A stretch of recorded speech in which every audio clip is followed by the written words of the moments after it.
Welcome to a special summer check-in. That's what we'll call it here on Instigating with Clarkey and Drury, and we're very pleased to be joined by two good friends of the show. Well, one of them might not want to be friends with us based on what the Blue Jays are doing to his Yankees. Mike Damergis joins us, who of course hosts the Bronx is Burning. Are you still doing that? Is it ever burning? Well, I think we're going to put that on pause until the Yankees start playing relevant games in September. I think we're going to do that. I mean, do you believe it? A sweep by the Blue Jays? This isn't 1992. I don't believe it. How the heck does it happen?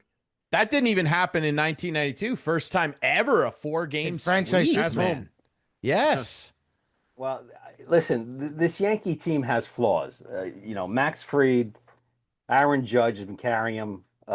Goldschmidt for the first part of the season was batting way above his average, but now he's come back to reality. Putting Jazz Chisholm at third base has been a total disaster. I don't know what it is about Brian Cashman. He likes to put players out of position, like he almost run Gleyber Torres, like he tried to make Jobber Chamberlain a starter years ago. This team is flawed. It continues to be flawed. They have to get a third baseman. They need another outfielder. Schmidt's now on the disabled list or the IL for the season. He's pretty much done. And they need another pitcher. So this Yankee team is going in the wrong direction. To think that this team was going back to the World Series was you were fooling yourself completely. You've been on the fire Aaron Boone bandwagon for over a year now. He's still there.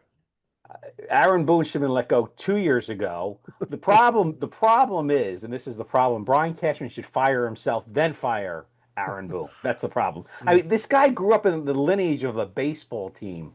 All right, grew up around baseball. How isn't he a good manager? Explain this to me. Well, listen, they don't fire coaches in New York willy-nilly, right?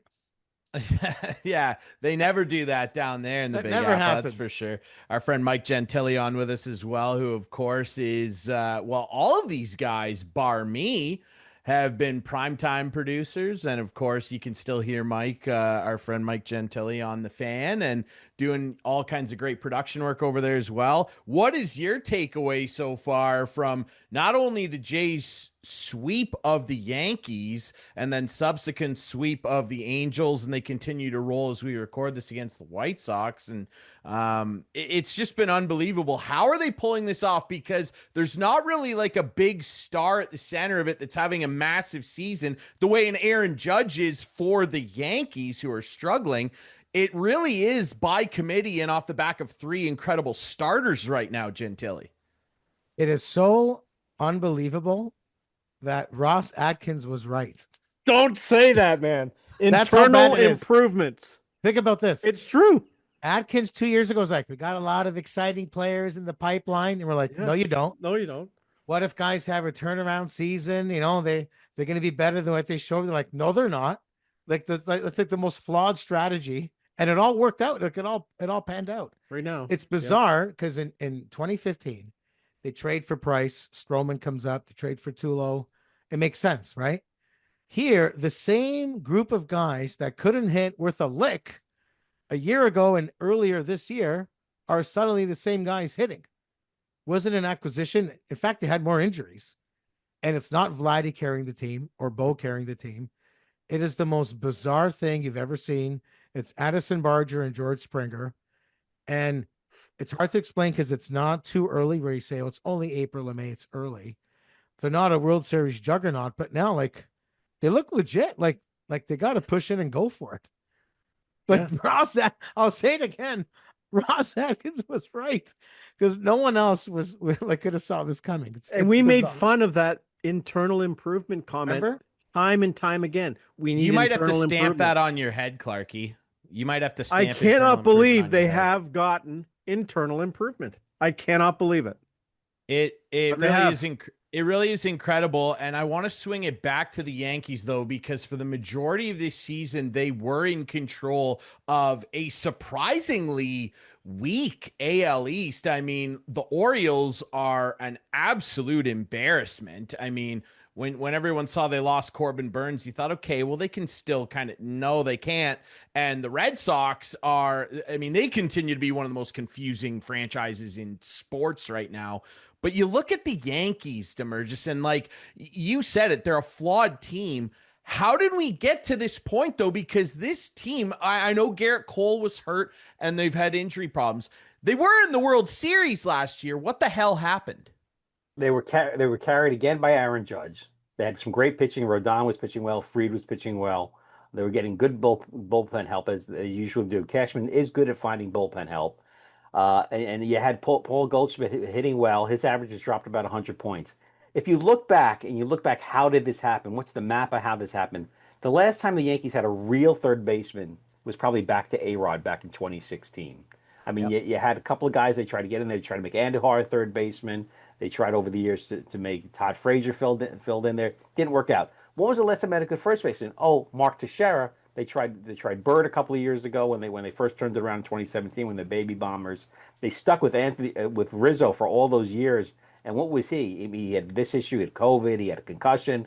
Wasn't the Rizzo that won a World Series with the Cubs. And now you have Goldsmith. You tell me, here, let's go with another washed up third baseman. Let's keep doing that. How many left fielders have they had through the years? How many catchers have they gone through? How many opportunities did they give Gary Sanchez? How many opportunities did they give Miguel Andujar? How many opportunities did they give Clint Frazier? Too many, too long, too much. It's time for Cashman to go. If they don't make the playoffs this year, he's got to be gone.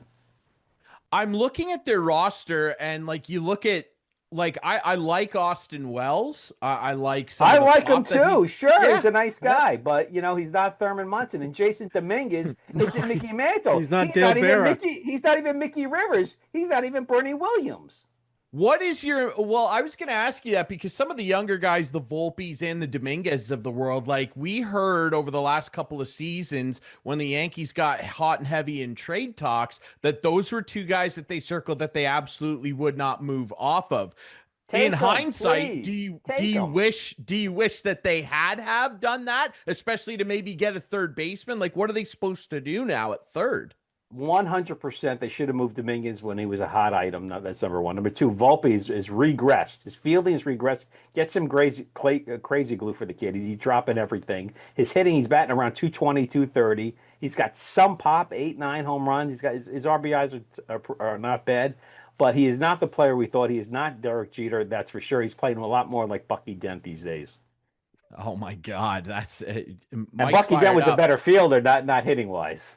Yeah, he was. Well, he was. I mean, just look at his fielding numbers right now. You're right. He absolutely has regressed, and that was his strength ultimately. Gentile, I wonder from your perspective too, like because the Jays are where they are, and as we're chatting, they're 53-38 on pace as Clarkey watches to hit 54.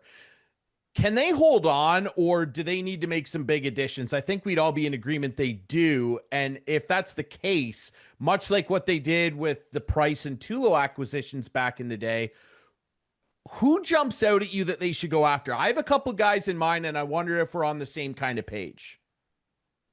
The name that I thought was the most interesting this week was Jacob deGrom. They need a starter because we don't know what Scherzer is going to give them. If he pans out, great. If he doesn't, you still have only three guys. And you saw last night when Barrios, they pulled him out of the game as early as they could because they want to sort of save him for later in the season. So I think deGrom makes the most sense. I think a starter makes the most sense. The bullpen's going to be fine. I'm kind of stuck because I think they should go for it. And at the same time, you don't want to move anyone from the current roster because things are going so well.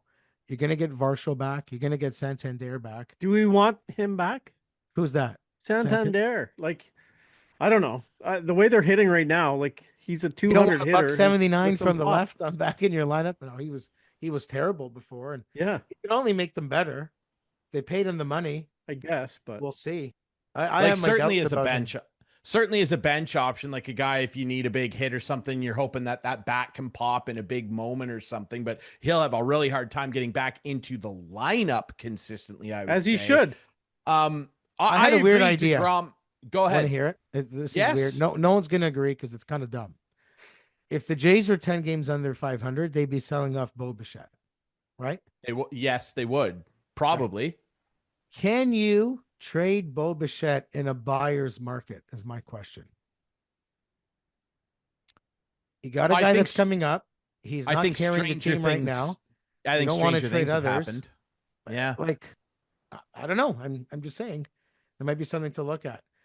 I think stranger things have happened. And I mean, he would be a guy that you could package to try and get the pitching help, and then maybe package up some of the prospects you do have to try and shore up shortstop then. Because I mean, let's just be frank here, as much as we all like Bo and some of the tools he has, defensively, he is not ever been an impressive guy to plug in at shortstop. Like, his defensive deficiencies are glaring at times. Well, that's why getting Jimenez made so much sense. But here's the thing. Absolutely. Scherzer's going to be gone. Bo might leave.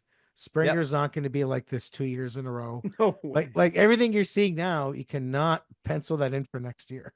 No. Yeah, you got to go for it. Internal reduction, actually. Yeah, internal regression. Yeah. I just hope that it's a DeGrom or an Alcantara, a guy that they could, especially with a team like Miami, that they could absolutely take advantage of. Damergis, I wonder, on your side of things, who are some guys that the Yankees, because I mean, certainly the guys that you mentioned, Boone and Cashman, they're going to be getting desperate, and the Yankees, I mean, you know, unless they're way under 500, they are always seemingly buyers. Are there guys out there, particularly at third, that you're looking at going, why can't the Yankees go out and get that guy? And they got to look for a third baseman. It has to be done. They got to look for an outfielder. Is it Cabrian Hayes? It could be. I mean, if it depends, they're probably going to look for somebody that doesn't have a long contract. Cashman over the last few years has not taken on a lot of risk. A lot of the contracts he's taken on are people in their final year. Not risky long term. So I would expect them to look in that vein. And then again, I wouldn't be surprised if they don't do anything. And Cashman has said, getting to the playoffs, it's a crapshoot. And maybe he'll just take his dice and go home, go into the playoffs, do the crapshoot, and say, you know what, we'll be better next year. We'll make some moves in the offseason. We got Cole coming back. That means we'll have Fried, we'll have Rodon. Our starting rotation will look really, really great. They'll have to find a first baseman, I think, unless Ben Rice can turn around. I mean, his numbers have dropped significantly over the last few years, last few weeks as well. So he was carrying the team early on. But this team, like I said, to be weak at the corners, hitting wise, is not where you want to be. You know, you can be buyers, you can do nothing. Do you see them as sellers, though? No. I think Volpe loves being a Yankee too much. They've touted him too long. He's not dreadful. I mean, we're being a little exaggerating that but his game has fallen off. He's not making the plays, and this team doesn't have baseball sense.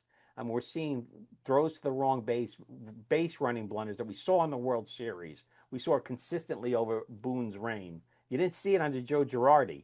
I don't know how, and I don't understand how this team can give outs away. They've been giving outs away, and we've been seeing that consistently.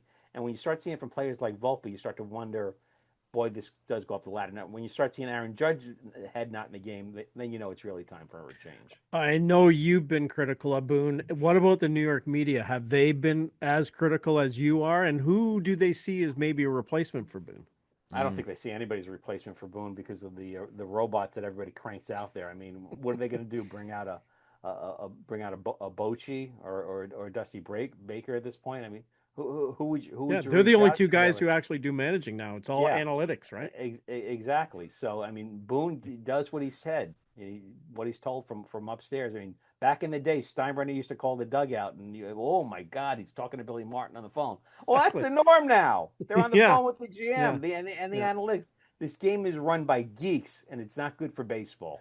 Gentile, do you think that's changed with like they're doing a lot more bunting and moving runners, things that the fans have been critical of in past years? We're seeing it a lot more this year than we have in the past. There's a term now, the khakis, right? Those are all the guys, like the geeks that run the team. I don't think that's changed with the Jays in terms of running and the analytics and all that stuff, but they seem to be doing things more, as you alluded to, human-like. Yeah. Aggressive on the like they just have more of a purpose. And I think maybe they finally taken the analytics, taken the information, but using it in a strategy, but still developing something aside from it, not just sticking with it only. You know what I mean? Like in that series against the Yankees, a perfect example. Springer goes and steals a base. Kirk advances him. Then he scores on the wild pitch to, I think was the go-ahead run. Little thing, like they wouldn't even have attempted a double steal. Exactly. That's what I mean. So I think they're doing a few things that are more, I don't know if it's small ball related or whatever, but just like instinctual human kind of baseball. Yeah. Less of the it's robot. simple. Like if you get on base, like first get on base so they're walking more. And then when you get on base, what do? What's my quickest path to get home? It could be a steal. It could be advancing on, like on a single or whatever. Like there's so many things that they weren't doing before. They were very robotic. And the other thing, they had all right-handed hitters. They now got an absolute masher and Barger. And I think as weird as it is, I know as good as George Springer's been, I think Barger's their MVP. They never had anyone from the left side. Never. He got called up April 15th. Look at their record ever since he got called up. So they needed that. It's weird. I used to always think baseball was not the game where one player can make a difference. But we go back to our Yankees 2 years ago. They don't make the playoffs. They don't look great. They bring in Soto last year. Boom, they're in the World Series. And now they regress back to what they were last year again. Well, you're forgetting an important cog there. His name's Aaron Judge. So but he's been there the whole time. No, Yeah, but what I'm saying is they went from being a non-playoff team to With making Aaron the World Judge. Series, and now this year we're talking about them regressing again. I'm not putting all that Soto. By the way, Aaron Judge is my favorite opponent to watch. Even as a Jays fan, you have to be impressed when you see him in town. Sure. I've had this conversation with people. Aaron Judge is the best player I've seen since 1970. The best player, bar none. And he might be the greatest right fielder to ever play the game. And so how do you compare him with Ohtani? His numbers are way better than Ohtani. That's a hard conversation to have, right? Because Ohtani is just such a unicorn. Pitcher, like right. Aaron Judge just doesn't pitch. Right. It's such a tough conversation to have, like that, because we've never seen anybody like Ohtani in terms of the longevity of doing it. And I know he hasn't pitched very much over the last year and a half. He's pitching again, mostly in short stints right now. But throwing 102. It's insane what he does, like the fact that he's able to pitch and hit at that clip. But in terms of pure hitting, I think you could make a case right now that Aaron Judge might be the best right-handed hitter of all time now, Damergis. I think that's not to say. If you're going to eliminate the steroid people, and then you throw in all Barry Bonds did this, and Sammy Sosa played right field did this, and Barry Bonds played left field. Yeah, that's all bloated. That's all fake. It was fugazi. Those numbers are corrupted. It's phony. Aaron Judge is the best player we've seen since 1970, and I've seen a lot of players. I'm talking Ken Griffey Jr. as well. Some of the to me, before Aaron Judge, Ken Griffey Jr. was the best because he was so prolific defensively. Aaron Judge is a damn good right fielder too. And baseball needs to do something. They need to do something as far as the walks. You should only be allowed to walk a player once per game. You should be able to do it more than once. And I know the Blue Jays played that game in that 4-game series. Don't take it away from the game. Aaron Judge is the reason why people sit down and stop what they're doing to watch him bat. Reggie Jackson used to say he puts butts in the seats. You're not getting up to go eat a hot dog when Reggie Jackson's coming to play. You're not getting up from your seat when Aaron Judge is coming. And to be honest with you, I'm disappointed when the Jays give the 4 fingers and walk. Like, I want to see this guy hit. I hate it. You're right. I hate it too. Like, I want to see him hit. They finally pitched to him. I get it. He smashed one out. Yeah. And they finally did pitch to him. Yeah. But I think he's the best hitter in baseball, the best player in baseball. Yeah. Yeah. And I think it's a disservice when you pay money when you're watching on TV to watch him perform and they take it away from you. So let's just say they take it away. They take the intentional walk away. They're never going to stop a guy from throwing 4 pitches 2 feet outside. Like, how would they rule that? How would they do it? How would they get around it? Well, you still have to pitch. The pitcher could throw the ball away. You never know. A batter could lean over and try and swing at a pitch. And the competitive nature of a pitcher too. If a pitcher's worth his damn in dirt, he's going to want to get him out. You're not going to go out there and tell Garrett Cole, you can't face Aaron Judge, even though they're on the same team. But I know what you mean. You know what I'm saying? Yeah. That they're not going to pussyfoot around and will want to walk a guy 4 times. Guys, the Jays haven't slowed down either tonight. Just to let you know, it's like 6-7 nothing or something right now. No, it should be because I mean it's the White Sox. I get it. I agree. I agree. Though I would like to see intentional walks. I mean, outright eliminated, really, because I mean I think it takes away from the spirit of the game. And yeah, if you got a big dog out there on the mound, you don't want them like imagine somebody like waving at Randy Johnson and being like, "Oh, you got to walk this guy." He'd be like, I'm gonna chew your head off. Like, there's no way I'm doing that. It's like the hack-a-shack. It's a total like manipulation of the game, and it's not entertaining. No, no, definitely not. Sports is supposed to be entertaining. This is a manipulation of the game. Yeah, right. and that's one thing that drives me crazy about basketball. It's the last 2 minutes of a game. 100%. It takes a half hour. That's what I hate about soccer. I don't know how much time's left. That's the stupidest thing ever. We're not doing that today, Clarkey. Whatever we decide, whatever I decide, that's when the game ends. Clarkey, we're not doing that just today. Put a time on the score clock. Like, we're not doing that. I don't get it. Hockey, you get the buzzer, right? You know it's over. What would you change in hockey, Clarkey? What would I change in hockey? Well, first of all, I would eliminate the shootout. I hate the shootout. Just play 10 minutes of 3-on-3. The worst. It's awful. And I don't know. Call me stupid. If they don't score in 10 minutes, call it a tie. Speaking of ties, I think baseball should play 2 innings, regular, no man at second base, and after 11 innings, call it a tie and just play like that. Stop with putting a man at second base. Yeah, I don't like having the man at second. A lot of people feel that way. The ghost runner, the ghost runner. I take it or leave it for me. I mean, ultimately, if they got rid of it, it wouldn't offend me at all. I want to ask you quickly. It's worked, but it's gimmicky. That's what I mean about it works. Same it does thing work, with the shootout. But Same it thing is with the shootout. It serves the purpose that Gary Bettman wanted it to, but it is gimmicky, right? Before because you guys have an interesting history together, and I know there's a lot of stories here. Before we do that, I want to give Damergis an opportunity to do something that every Yankee fan loves, and that is crap on the Red Sox. And I referenced this earlier. I'm so confused by what this franchise is. I don't even know if they necessarily deserve that title anymore. They seem to be a business tax write-off for this ownership group, and the fans are furious. Baseball fans that aren't Red Sox fans are confused with this latest star leaving town in Rafael Devers. I still think that the Mookie Betts trade is one of the worst trades in professional sports history. We know that now. There's a clear winner, a clear loser.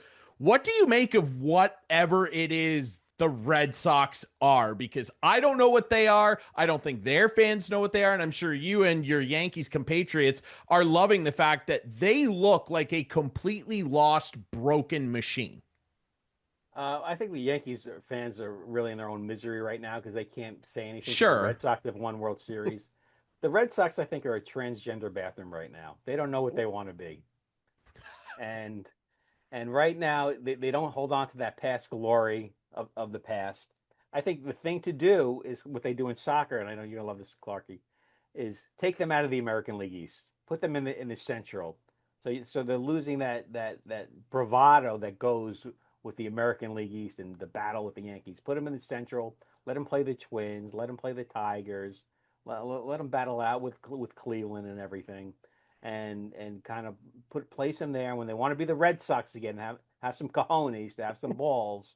Bring them back to the American League East, because they're not the Red Sox we once knew that went after, that called the Yankees the evil empire. By the way, there's a great series on Netflix about the 2004 comeback that really goes into what the Red Sox were, and talks about all the behind the scenes stuff and the hatred for the Yankees and how it all started when Veritek shoved his glove in A-Rod's face and everything. And couldn't happen to a nicer guy with A-Rod, by the way. Sure, yeah. But the Yankee fans are concerned about the Yankee fans, and they can't stand Cashman. They've hated the style of baseball it's been, and now all of a sudden Cashman's gone. Okay, we could do more of this, and whatever we did in the past was a little bit different. We need left-handed hitters. We need left-handed pitchers. Joe Torre said it best. This game has a heartbeat. and the baseball geeks who run the game didn't realize that the fans don't like the product. It's not just about winning; it's about excitement, putting excitement on the field, and you need to have the ball in play to have some excitement on the field. 100%. Couldn't have said it better myself. Clarkey, take over here because I know that there's some things you want to dig into with your friends here. Well, no, it's just the three of us, Damergis, Gentile, and I. Like, there's not a long list of producers for PrimeTime Sports. Gentile, how many? I don't even know, but like a handful. Like, not many. You got three right here, Less than Ryan. 10, maybe? Less than 10 for sure. Like, who else? There's Ryan Walsh. Ryan, what was the other Ryan? It was two Ryans. Well, Ryan Walsh, Fabro did some work on Ryan that. Fabro, yeah.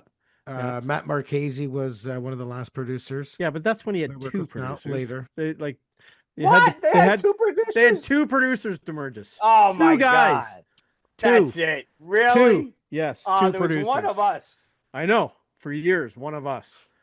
But, I mean, hey, I was the guy who just read the newspaper and picked out articles and called people because that's what we did back then. There was no internet. Yeah. Like, when it started, can you believe, like, how we did it was incredible. But things, I mean, you guys were both excellent at your craft for sure. But what do you remember the most?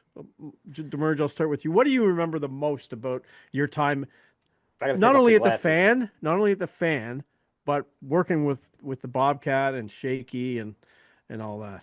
Oh, he took the glasses off. This podcast could have been called Four Eyes. I might have to take the hat off too. I felt a lot. I love the challenge, but I felt a lot of pressure every show to deliver.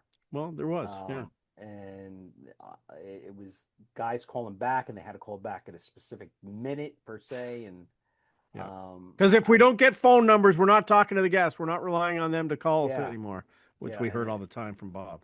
And listen, Bob is the best broadcaster I ever worked with. For sure. Bar none, North America. If he wanted to come to America and be a broadcaster, he would have been a star. Mm-hmm. Figuring out what Bob wanted and was going to accept as a guest too, it was very high level and deservedly so, rightfully so. Mm-hmm. But I felt a lot of pressure. Mm-hmm. And I took when I got a good guest, I was like, yes. Yeah. I felt good. I felt empowered. Who do you think was the biggest guest you had on the air? Do you remember? Is there one guy? I have a guy, but I wonder who yours is. Well, I remember you arranged Lennox Lewis to come in. I looked like a puppet next to him. That was you. That was you. And I couldn't believe he came, but he did. He showed up. Yeah, he said. Apparently, there's a rumor that I don't show up to things. He told you. Yeah. We had because I remember calling him, and like he was supposed to be there at 6. I remember calling him at like 4:00 and saying, "Okay, just make sure you know where you're going and everything." He just said to me, "You don't think I'm coming, do you?" And I'm like, "No." And he goes, "I'll be there." Oh, it was good. I'm trying to think. I remember once there was a gambling problem with some athletes, and I got probably an important guest on. It was a district attorney or something like that, and it was a really dynamite center. We had that'd be up McCowan's alley, right? Yeah, we had former players on. Remember the umpires had Terry. Oh, the Dowd, the lawyer that prosecuted Pete Rose. Oh yeah. We had Dowd on. Mm-hmm. Probably overall in radio, my best guess that I had was one time we were talking to a Yankee pitching coach, Billy Connors, and it was with Buck Martinez, who's of course the Blue Jays broadcaster and manager, and this was on XM radio, and Roger Clemens walks in, and Billy Connors just hands Roger the phone, and Roger gave like a 10-minute interview. It was great, and said, "Yeah, I'm back here because the young guys ain't getting it done." So that was probably one of the coolest interviews. I had Roger Clemens in studio too for primetime. Yeah, you were tough to live up to, Clarkey. And then Gentile came in, and Gentile followed in your footsteps. And I want to say about Mike Gentile first before he buds in. There's no one who prepared the show better than Mike Gentile. The notes he prepared for Bob every show, I would look at them. I'm like, holy shit, I never did anything like this. Like nothing, ever. And I know it continues today. And that's what Bob demands. But you started that, Gentile, and you should be proud of it. Well, thanks for saying that. I mean, I had one advantage because I came in after Damergis. So I got to sit back and watch the good and the bad, the stressful parts of it. I got to see what that lifestyle was like. And I was like, damn, Like, I don't know if I'm like the first time they handed me the show, I said to our old boss, like, well, what happens if I can't handle it? Because I don't know if I could do it. Mm-hmm. And I was told, well, then we'll just find someone else. Yeah, exactly. Yeah, he'll be We'll just go fired. to the next guy. Yeah. I'm like, well, I guess I have no chance. Then I got to make it work. Yeah. Right. Yeah. And so I definitely tried to learn from other people's experiences. Right. Mm-hmm. Mm-hmm. I remember John Shannon always gave me some good advice about it because he had worked with Dave Hodge. Mm-hmm. And his strategy with Dave Hodge on Hockey Night was you have the answers before they can ask a question. Mm-hmm. So if you have a guest or a segment, think, why are we doing this? Why are we doing that? Have it all ready before, and then you sort of jump the gun that way and beat them to it. So Because Bob was the king of that too. Yeah. Bob was the king of that. Why were you talking to this guy? Yeah. So I would, I tried something new. I tried to call him in the mornings to see what he wanted to talk about. How'd that work out? Oh, it didn't last. He's like, oh, whatever you want. Like exactly. He wasn't an ideas guy. No. So I just had to just sell myself on what the stories were and that sort of thing. And, when you work with someone like that, if you show them that you're prepared or whatever, they kind of take their foot off the gas. But man, there wasn't a day I wasn't nervous about it. It's crazy, eh? It is. Like the Every pressure day. was. You don't sleep great large. the night before. It's nerve wracking. Yeah. I remember we had Gordash on when we traded Roger Clemens. That was a big deal. Yeah. Oh yeah. Yeah. We had that was a big story that we broke. That was before we had Rod Beaton and we broke that news on the air. Right. And I remember we had the Columbus Blue Jackets GM. He was really good. Doug McLean. Doug McLean. Doug McLean, yeah. And I used to have Doug McLean and Bill Waters on together when both of them were the assistant general manager of the Leafs and the Red Wings, respectively. Who's your biggest guest, do you think, Gentile? So there's guests and then there's the timing of it. Mm-hmm. So one time I remember calling the Colorado Avalanche asking for Patrick Waugh because I think he just got his 500th win or something like that. Mm-hmm. And I remember the PR guy going, it was Jacques Martineau. Remember? Jean Martineau, yeah. Jean Martineau. Yeah. So you're telling me that you want Patrick Waugh to call your station today? Like, it was like the most insulting thing you could have ever asked. So I'm like, I have zero chance, right? We take a break at 4:50. The phone rings. Mm-hmm.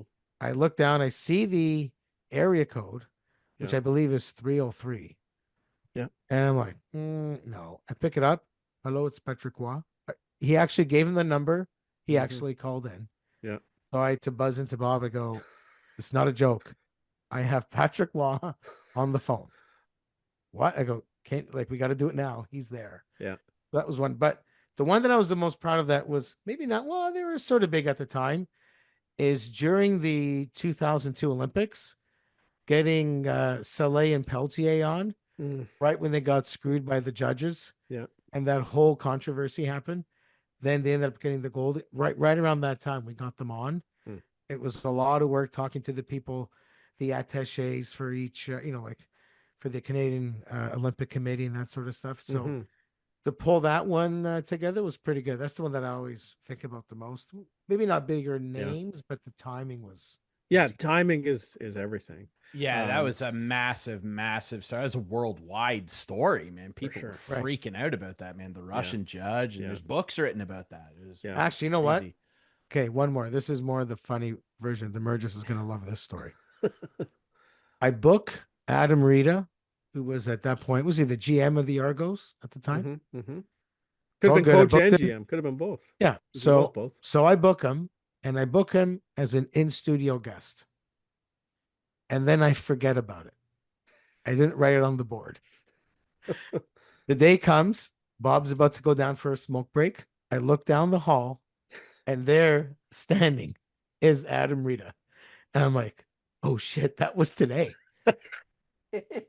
I can't tell the Argos I forgot. I can't tell Bob I forgot. I'm going to get in trouble by everybody. Like, how am I going to get out of this? Yeah. I fly down the hall. I tell Adam to sit in our producer's room, just hang out. You want a coffee? Keep him away from Bob. I run after Bob. I follow him down on his smoke break. I say to Bob, hey, you know what? You'll never believe who I ran into in the building. He's like, who? I go, Adam Rita. He is like, no way. You should see if if he wants to come on. I'm like, you know what? Let me go ask him. Lie down again. Tell him what's up. And I just made sure the two of them never saw or talked to each other during commercial. Right. Because then Adam would say, oh, this was booked for a while, or the PR person may say something. So I delayed everything that I didn't walk him down the hall until the bumper music was playing. And then I got him the hell out of there after the interview. So no one had any clue. That's I literally booked an in-studio guest and just forgot. Yeah. Clark, for Mike, you had Ben Johnson on, right? I had Ben Johnson in I studio. remember that. Yeah. Ben Johnson was in studio, but my biggest guest, and you'll like this one, Damergis, and I've told this story before. I know what it is. I'm sure you do. It was spring training, and Paul Beeston had just got a job with Major League Baseball, and we thought, who could come on to possibly talk about Paul Beeston? So I thought, well, maybe George Steinbrenner would come on. So I called the Yankee facility in where Tampa, I don't know, wherever they were. I called the spring training facility, thinking, well, I'll ask for George Steinbrenner, right? Like, what do I have to lose? So some guy answers the phone, and I say, I'm looking for George Steinbrenner. Oh, he's out for lunch. I said, okay, can you give him a message? It's Chris Clark from the Fan Radio in Toronto. We want to talk to him on the air about Paul Beeston. And he's like, okay, I'll give him the message. I'm thinking, there's no way. No way. And it was like 4:45. I'll never forget it. 4:45. I hadn't even told Bob, because like you make so many calls, right? Yeah. And like they don't all pan out. You're not going to tell Bob everybody you call. Right. And I see 212 or whatever, 813, like the Tampa area code, and I'm like, oh boy, okay, just like you with your 303. Fan590. It's George Steinbrenner here. And I'm like, hello? And he's like, yeah, it's George. Someone wants me to come on to talk about my good buddy Beeston. And I'm like, hold on a second, Mr. Steinbrenner. We're going to put you right through. So I buzz into Bob. I go, Bob, we got to stop everything. I got George Steinbrenner on the line to talk about Beeston's new role with Major League Baseball. He just looks at me, he goes, like, sure. And I go, no, got to go right now. And Bob didn't believe me and said, who do we have on the phone? Like he didn't want to introduce him because he didn't think it was the truth. And he's like, hello, it's George Steinbrenner here. And it was just unbelievable. Like he was the king of baseball at that point, right? Absolutely. And I remember I went in and talked to Scott Metcalf, the news director, and we killed the 5 o'clock news because we had George Steinbrenner on. So that I'll never, ever forget. And I think I might have just got some kid filling in at lunchtime who took the message to Mr. Steinbrenner. Here you go. Who knows? I don't know. But yeah, Costanza took your call, brother. Yeah. There you go. Is that the one you thought I was going to say, Gentile? The traveling secretary. Oh yeah, I knew. I love that story. Yeah. Speaking of the King, you called up Don King once and got him on the air right away with Stellick, I remember, and he was dynamite. Don King. Yeah, Don King was good. Yeah, and my best guess actually Don Larson. It was after Cohen pitched the perfect game in 98, 99. Yeah. It's 99, 98 or 99. I got Don Larson on PrimeTime Sports. That's probably my biggest and most relevant guest. Those are good. It wasn't a hockey guest, of course. Clark, I know. You know what? When I took over, not Brian Correa. Bob was not good friends with the NHL. If you remember at that point. Really? No. And it took years of work, but the goal was to try to get Gary Bettman on, and we ended up getting him on quite a bit. But he came in studio the day where they announced the season was over. I remember that. Or the day after, I think. However, he was in town. It was pretty cool. Yeah. It was pretty cool. The guy you get, the guys that you get to meet was, second to none as a sports guy. You just loved talking to guys and meeting guys. And I wish I had taken more pictures. Like I have a few pictures of guys and stuff, but I wish I had it. Like I have a Gordie Howe, I have a Borja Solomon, I have guys. Right. I had Lennox Lewis. I have that picture with Lennox. Big man. Remember when was it you, Damergis, who called a hotel in London or something and asked the concierge if he'd seen Lennox Lewis? He's like, yeah, larger than life. Just walk by me. Yes, larger than life. Exactly. Yeah. Oh, Lennox Lewis, larger than life. Yeah, that's when we used to call hotels and everything. Yeah. Oh, yeah. Yeah. How does it work now, Gentile? Do you still have to go through PR guys or what? You do. It's so weird now because it's all like through text. Okay. And that stuff. So you don't cold call anybody. It's all email or text. Right. Right. And you got to go through people. But I'll tell you right now, you could know a coach, a GM personally, have their personal number. You will reach out, ask them to do the show. They will say yes. And then they will say, you got to clear it through PR. Which is the most ridiculous, stupid thing we run into that too. That drives like the PR guys did not have power. And they had the access. We never had access to the athletes, so they were the conduit, but they weren't powerful. And now they have power. So here's my question. You then email the PR guy and say, hey, I just talked to so-and-so. He's coming on the show tonight at 5:00. Just wanted to let you know. Or do you have to say, are you okay with that? So I'll say, hey, no, I'll say to the PR guy, hey, we have a relationship with said guest. Actually, I'll give you one, Bill Guerin. He's very easy to contact. GM of the Wild, GM of Team Canada USA, of Team USA. He's just very respectful of the booking process. So he will say yes, but will always say, go through Aaron Sickman. He'll always, and Aaron never says no, never gives a problem. Yeah. So that's good. So it's a respectful thing, but we will say, hey, Aaron, we've talked to Bill. He's cool to come on. We just want to let you in on it. You always try not to ask permission because then they could say no. But you don't want to say he's coming on whether you like it or not. Yeah. You just say, hey, to come on. We just want to bring you in the loop here to sort of help out with the schedule. What do you think? Blah, blah, blah. But it's never been that way before where PR has to give a sign off. That was never the case. Hey, Damergis, 7-0 Yankees. Judge just hit a homer. Oh, there you go. You made him happy. Break out the Victy cigar. Absolutely. There you go. Smoke him if you got him, my friend. Well, speaking of hockey, we're gonna have some hockey talk. We have to. No, we're done. We have to. We have to do it, Clarkey. These guys have lives. We've been on the. Let's just do a break. Let's just say goodnight. It's been a great show. You want to say goodnight? You don't want to talk about Mitch Marner? No, not tonight. Let's tease the audience. We'll do it next show. Okay. I gotta get Clark. To bed. Chris Clark does not want to talk about Mitch Marner. This is he's first not a Leaf on the show. This gone. Is the first. He's erased from my mind now. I want everyone to remember this. This is a unique circumstance. I've never seen this before. Gentlemen, we really appreciate your time. Demergis, I'm a Cubs fan. I don't really care what the Jays do. So best of luck to your Yankees. We'll see what happens around this weekend. You might smack him around this weekend. You never know. We just might. Pete Crow Armstrong, he's pretty good, eh? Gentile, it's always a pleasure, brother. Thanks so much for coming on here and sharing stories. I miss you guys. It's great. Demergis, so nice to hook up again. Yeah, let's stay in touch, all right? Absolutely. All right. We will take a quick break. When we come back, Clarkey and I, big announcement. We promised this last week. Future of the show. We've got some big news. That's coming up next here on Instigating. Welcome back to Instigating with Clarkey and Drury. Thanks to the two Mikes, Demergis, Gentile, our buddies. They're awesome. It's my favorite time, right? Just reminiscing. I know people are saying, "Oh, it's just a bunch of old guys talking about the old times," but I love it. It's good. Here's the thing, right? I sit back and listen, it's valid to me. I love this industry too, and I'm younger. I look up to all you guys. I want to have the same type of career, right? So obviously doing something a little different. I'm not as much on the production side of things, obviously, but being part of it, it's a unique, I already know this. And we've kind of established that with this show too. It's a unique brotherhood, right? The guys, there's very few people that kind of get the ins and outs of the industry. Yeah. And you kind of have to experience it to know really, you can hear stories, but there's a unique bond there with other people that understand it, you know? Yeah. And I know I've told that Steinbrenner story 1,000 times probably on the show, but it's just, it was such a neat moment in my career.